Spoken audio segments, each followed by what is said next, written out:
Welcome back, guys, to Phoenix Wright Spirit of Justice, where last episode we found out that there were two defams, Bonnie and Betty. One Batty, one Bunny. As we now have a testimony from both of them about what happened understage, because we found out that one of them could have been in place to commit the murder. However, they refute that. With their magic now blown, what did happen? Let's press. It's true, I have business in the understage passage because of the upcoming trick. Tell us more. Hold it! Twin testimony time. If you were in the understage passage, which, need I remind you, was the crime scene, then you most certainly should be counted as a potential suspect. But I don't have any motive to kill Mr. Rias. But you, by your own admission, hate Miss Wright. When she was arrested as a suspect, you said it was what she deserved. Objection. So you believe the witness killed a man, simply due to a dislike of Trucy Wright?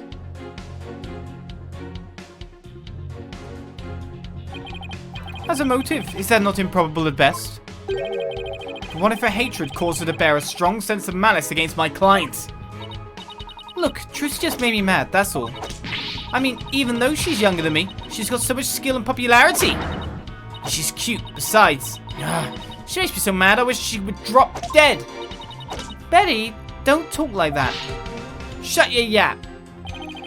So was it just simple jealousy? Say, Betty, that next trick you were getting ready for. It was the fire trick, right? The one Mr. Rias was supposed to do. Hold it! Bonnie, we're trying to get Betty's testimony right now, so...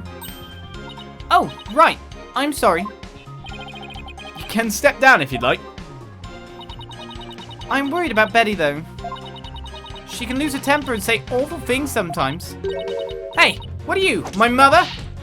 Don't forget, I'm the older sister. You got that? Yes, I got it. I guess I'd worry about Mount Betty? Constantly blowing her top. If I were Bonnie too, yes. Volcano, that's what it is. Mount Betty. So, Betty, you were down on the stage getting ready for the fire trick, were you? So those seem like two dead-end testimonies. That's right. It's a very dangerous trick, so I had to make sure we were prepared for it. Hold it! And you were taking every necessary precaution, is that right? Of course, every precaution. After all, it's a very dangerous trick that uses real fire. I mean, we had to be ready in case the curtain caught on fire or something, right? By the time people realized it wasn't a part of the act, it might be too late, huh? If by people you mean Athena Sykes, then yes. Wow, a fire trick. That sounds really impressive. You'll be able to go up in smoke, old man. I bet people would mistake you for a cue ball or something without it. A cue ball? Betty, don't be rude to the judge. Betty, you know that fire trick? It was in the script, and I really wanted to see it, but I couldn't because of the accident. Hold it! I see the fire trick was a part of the script. It seems Mr. Rias was scheduled to perform it later in the show. Did you not get to see him practice it beforehand? No. During rehearsal, he said he didn't feel well, so he couldn't breathe any fire for me. Wait, let me get this straight. He couldn't breathe fire because he wasn't feeling well? My magical powers appear to be on the wane today. That's what he said. So it was just part of his usual The Great Mr. Rias shtick. It's really too bad I didn't get to see the trick because of the incident. Which was completely unexpected, of course. Hey! Okay. Shut up, you're gonna give it away! Anyway, I was real busy. Okay. So of course, that's basically making it seem like they didn't expect anything to be continuing from that point. Right? I would love to see that last statement of the thing again. Let's press this one. Hold it! Because this is like the interesting stuff. So what exactly do you mean by you're gonna give it away? See, Bonnie? You and your big mouth. Now Lobster Boy wants to know what we're talking about. Ha! I'm sorry.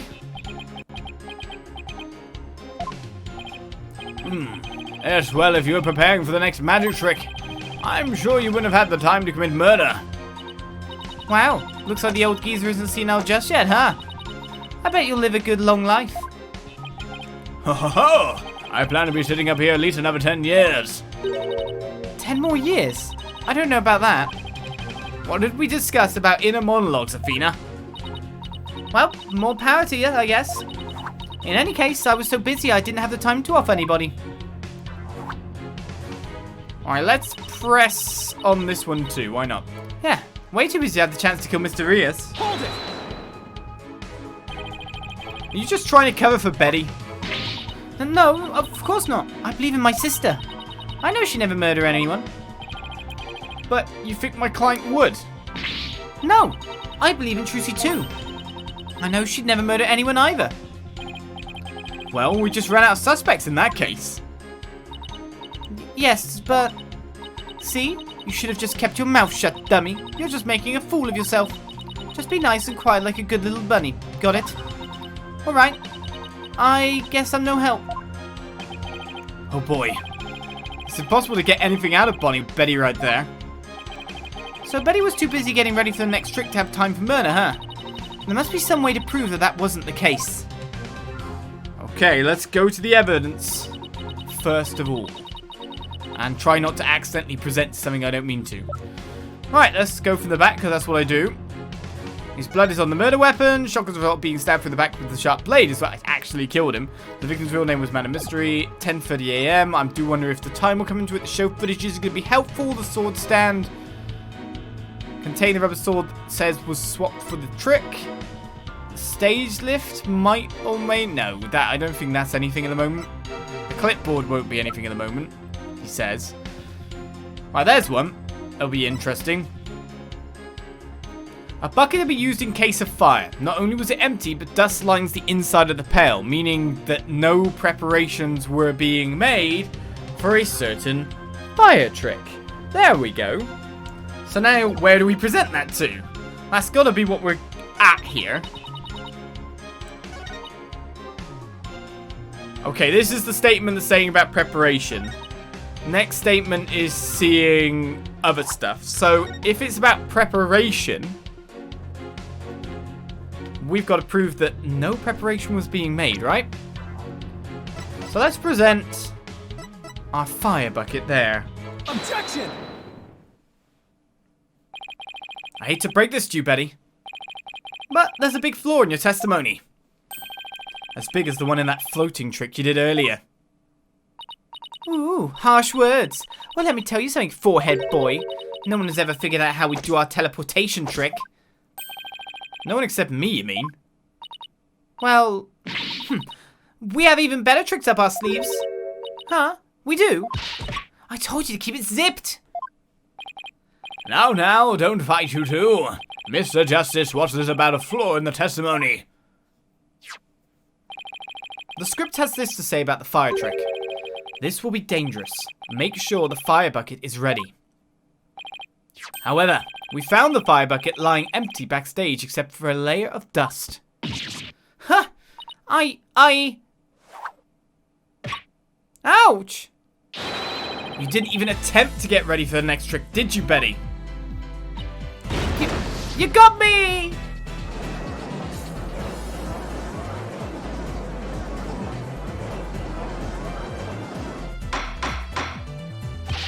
And Betty DeFam, you will explain yourself. There's nothing to explain. Come on, Betty. We can't hide it any longer. We might as well tell them. Shut up! You could barely take care of yourself. Don't try and tell me what to do. Well, if neither of you will explain, I guess I'll have to. The reason Betty didn't prepare for the fire trick is because she is afraid of fire, knew the show wouldn't go on, was slacking off. Option B, what's the point in preparing if you know things aren't going to continue because you're in league with someone? You didn't prepare for the fire trick because you knew, didn't you? You knew the body would be found and that the show would then be cancelled. Ah!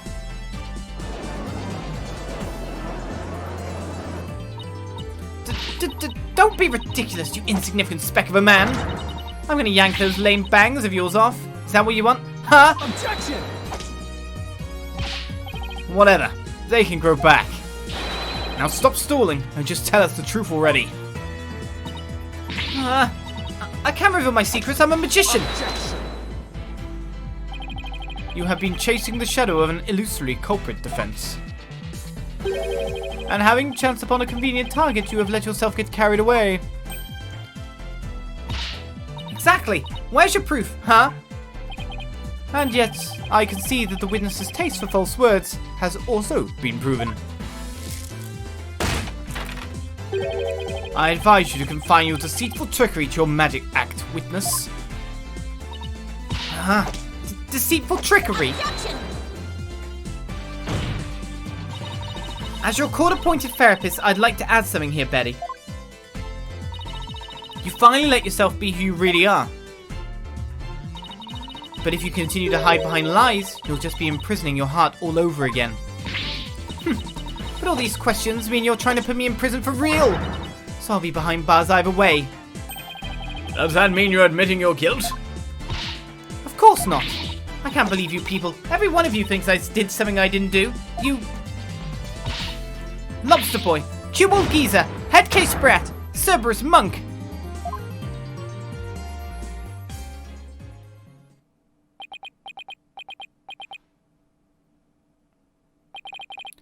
Cubal Geezer. Sounds like a hero name.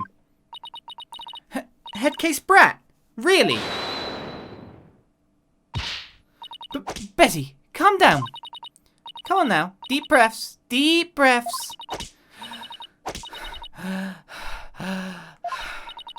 Look, I'm not the murderer, I tell you. Then how did you know the show would be called off before the fire trick?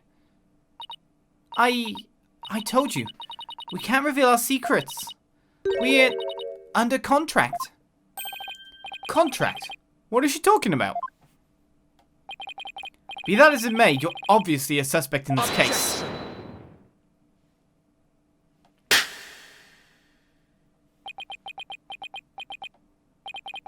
I'm beginning to see the karmic threads that make up the intricate tapestry that is this case. Huh? Allow me to summarize your assertions, defense. First, that the victim was killed in the understage passage. And second, that the witness and the accused are the only two who could have done it. Exactly. What's more, Betty knew that the body would be found. And that the magic show would then be called off. Therefore, it's reasonable to conclude that Betty killed the victim understage. What if Betty knew that the show would be called off for some other reason? Like what? In the course of my investigation, I found it strange that the dragon set piece fell when it did. Oh, that's really true. That in conjunction with the body tumbling from the coffin in such a dramatic fashion. All seemed too perfect for mere happenstance.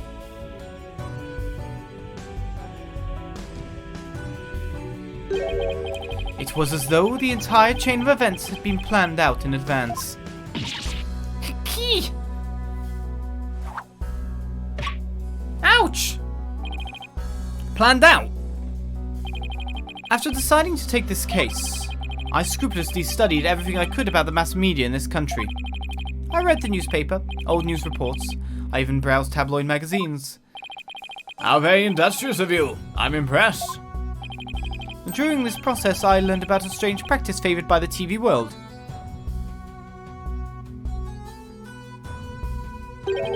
A practice called the hidden camera prank.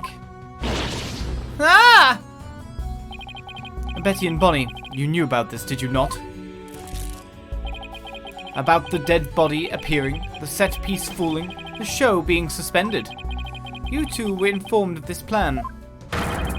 By Take-2 TV in advance, correct? Ah! Is that true? I'd imagine everything but the dead body, maybe?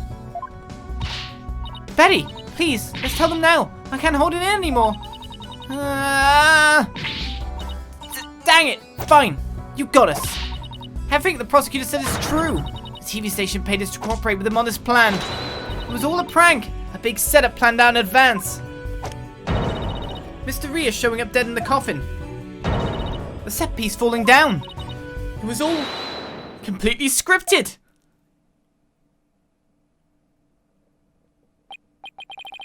It was all a prank?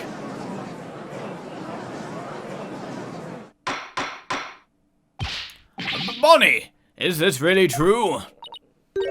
Yes, Mr. Reyes was supposed to pretend to be dead. That's how it was supposed to go. So he was in it too? That's right, he was supposed to show up dead in the coffin. And then the set piece would fall down. Trucy would be shocked and start to panic. That's how the prank script went. What? What the heck kind of prank is that? But we never thought he'd actually wind up dead. Ugh, those kind of pranks, disgusting. Yeah, that was the only thing that was different from the script. Poor Mr. Reyes. No one ever accepts that there is a too far. Small joke, fine. Small. But everyone takes it too far. I'm so completely lost right now. Well, Betty and Bonnie, it certainly sounds like you have some explaining to do. Alright. I guess desperate times call for desperate measures. Hehe. Just this once, we'll share how it was done with you. So listen carefully. You'll never hear this kind of thing anywhere else. Got a bat under your hat? After our teleportation trick, I went down understage. When Mr. Reyes' body appeared from the coffin on stage, it was time for Betty to do her job in the understage passage. That's right, I used a remote control for the winch connected to the dragon set piece.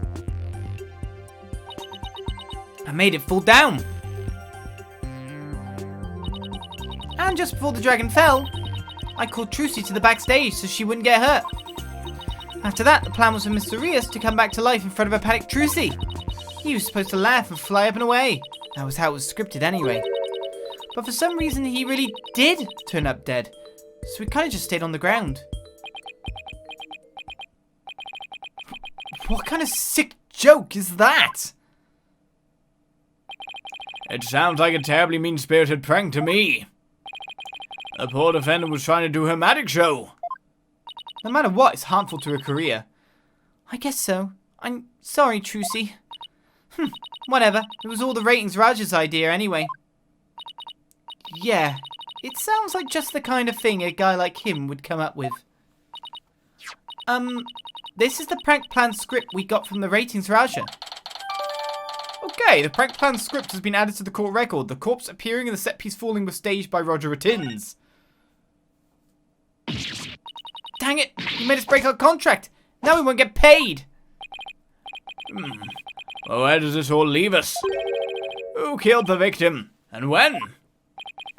Yes, exactly. Those are the key questions. If Mr. Reyes was only pretending to be dead in the coffin as part of the prank, then when he was understage, there would still be life within him. And if that is the case, then Betty, who was also understage, may be excluded from our list of suspects. Also though, everyone around her, everyone she trusted, completely betrayed her on this. Completely sucks for Trucy.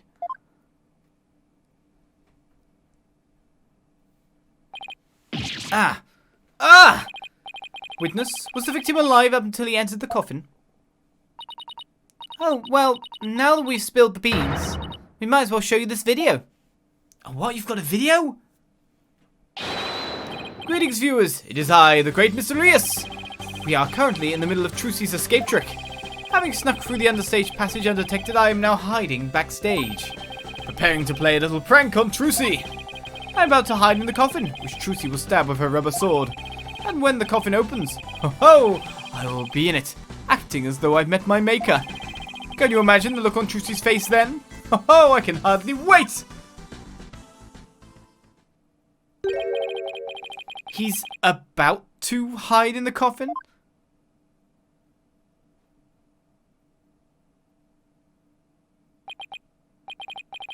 It would seem the threads of karmic destiny have led us to the truth.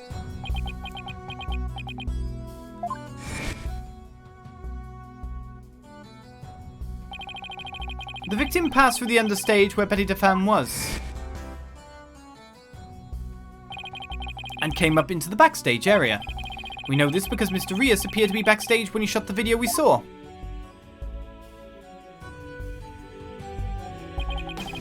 It appears that way, yes. And defense, you proposed the following, did you not? What if the victim was killed under the stage before being put into the coffin? But then, what about this video? This footage was taken just before Mr. Rios entered the coffin. Oh, so does that mean... Yes, it is horrible, but true. The tragedy did indeed play out right there on the stage.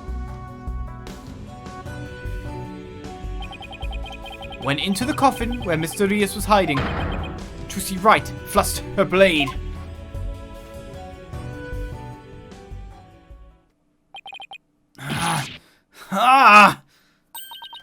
Hehehe. See? Told you so. So are you saying the incident was a tragic accident that happened during a prank? It would be an accident if the accused had no knowledge of the prank beforehand. So let us ask the accused herself. Miss Wright, did you have prior knowledge of the prank? What? I... Tell him, Trucy. You didn't know anything about it, right? Of course I didn't. I didn't know a single thing about it. Objection. Oh. Still think you can play innocent, do you? In that case, you leave me little choice but to present this piece of evidence. It looks like some sort of note.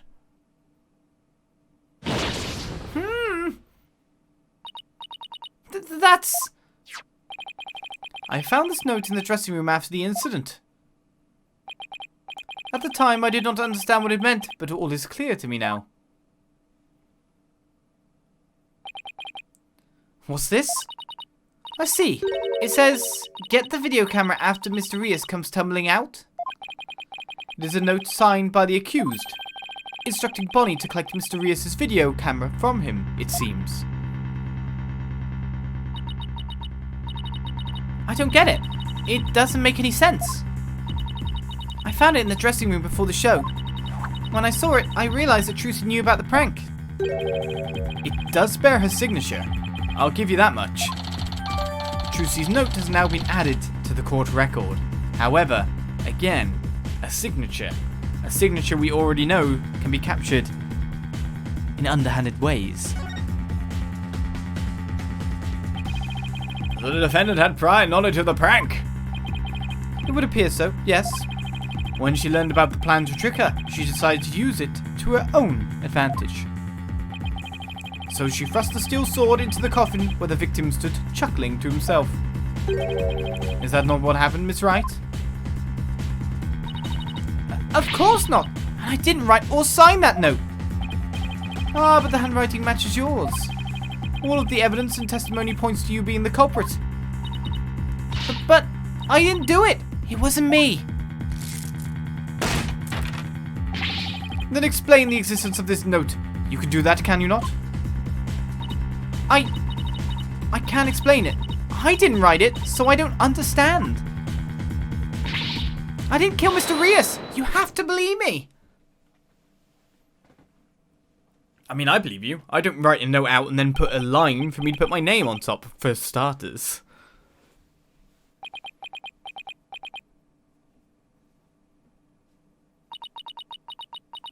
That's beyond formal for a note like that.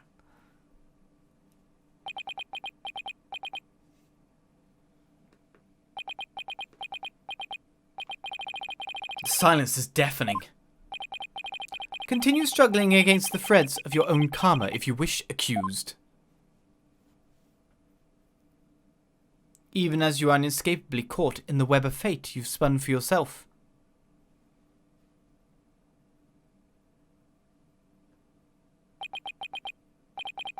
Miss Wright, it is time to resign yourself to your fate.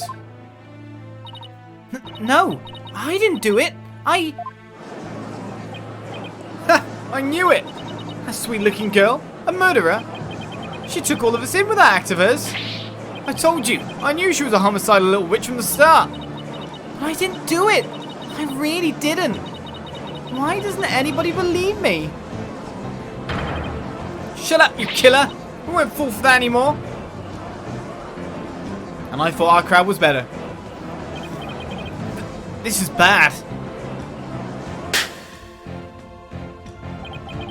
Your Honor, I suggest we put an end to this tragedy now. Give your official ruling and let us offer the victim's soul the last rites it deserves.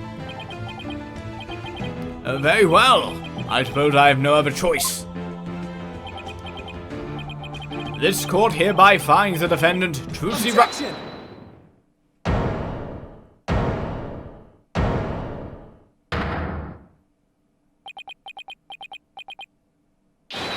The defense has an objection. Apollo! You. Even now you would... I won't give up, and I refuse to let either of them down. Mr. Wright, who's counting on me, and Trucy, who's put all her faith in me. Mr. Justice, the fact you have raised an objection means that you have evidence with which to refute the prosecution's claims, correct? Yes, of course, Your Honor. Do we really have anything, Apollo? Actually, we do. There's one piece of evidence we can present here. One, really? It's to do with the stabbing, isn't it? Very well, Mr. Justice. You may proceed. As we saw in the show footage, there's no question the defendant thrust a sword into the coffin. The defense doesn't dispute this point. But let us not forget that this was a magic show filled with tricks and illusions. We can't take everything we see at face value. You're saying some sleight of hand was somehow involved? Yes, the defense contends that the sword the defendant used was not the cause of death. Now, what was it Trucy told me she did just before she thrust the sword into the coffin? Very well. That's your evidence then, Mr. Justice. But remember, you interrupted my verdict to make this claim. You will be severely penalized if I find you are bluffing. That's fine, Your Honor. This shows that it's possible that the sword Miss Wright used was not the cause of death. So we're going to present, most likely, the most related thing. Contains the rubber sword Trucy says she swapped in for the trick. Take that! What's this? A sword from the show? That's right, Your Honor. This rubber sword was in the show stand understage. During the trick, Miss Wright was supposed to swap the real sword for a rubber sword. And she told us on record that she remembers very clearly that she did. I see. So the sword the defendant thrust into the coffin was a rubber sword, was it? But then why was a steel sword found lying on the stage? Somebody must have put the steel sword there by swapping with the rubber one. Just after the incident occurred, the dragon set piece fell and the theatre was evacuated. The real culprit must have used the resulting chaos to swap the rubber sword for the steel one. Objection!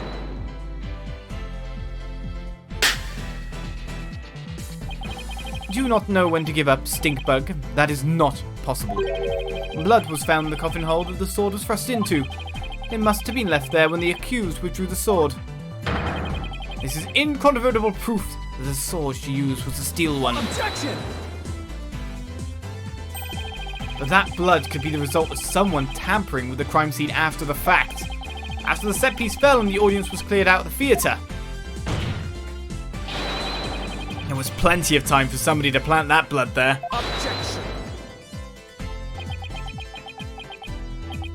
If the sword the accused used was a rubber one, then when exactly do you propose the victim was killed?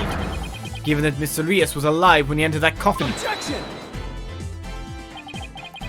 Finding the answer to that question is precisely why we need to continue this trial.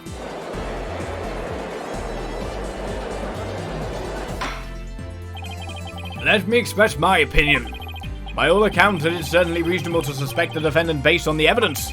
But as to the question of whether the sword the defendant used was rubber or steel, I believe further discussion is warranted. I suggest we hear from the defendant herself on this issue. Very well, Your Honor. Yes, I saved it. Somehow. Too close for comfort, but still. So the crime photo has been updated in the court record. It's possible the blood was placed there after the fact. Let's adjourn for a brief 15-minute recess. Or more to the point, let's adjourn for a day, in a sense, as we continue on next time on Phoenix Wright Spirit of Justice, as we've kept the case alive, but we're still making baby steps through the evidence. How much more is there to come? We'll find out where we go next time. I'll see you guys around. Bye-bye.